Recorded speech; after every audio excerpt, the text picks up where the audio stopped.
விஜய் முதல்வர் ஆகட்டான்னா செத்து போயிடுவான்னா செத்து தொலையட்டும்னு நான் சொல்றேன். அவன் 18 வயசா இருந்தாலும் சரி, 58 வயசா இருந்தாலும் சரி, எதுக்கு சாகணும்னு ஒரு அவசியம் இல்லை. ஏன்னா ஒரு நாட்டுக்கு விடுதலை போராட்ட காலத்துல வெள்ளக்காரனை ஏத்து போரிட்டப்ப அவன் போய் உயிரை கொடுத்து நெஞ்சில் குண்டை வாங்கிட்டு செத்தவனை நம்ம பாராட்டலாம், செலவைக்கலாம்.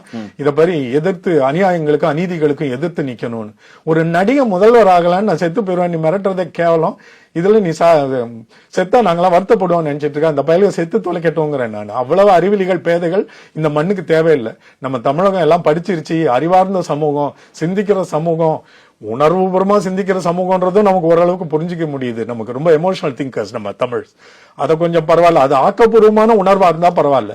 இப்போ மொழி போராட்டத்துல உணர்ச்சி பூர்வமா போய் ஒருத்தன் நின்னா தண்டவாளத்துல தலையை கொடுத்தான் போது வலிக்குது, வேதனையா இருக்கு, அது தவறுன்னு தெரியுது. ஆனா அதுக்கு ஒரு நீதி நியாயம் இருந்தது. இல்ல மொழிக்காக நின்னா, கலாச்சாரத்தை எதிர்க்க வந்தவங்களை நின்னான்னு, பண்பாடை எதிர்க்க வந்தாங்கன்னு சொல்லலாம்.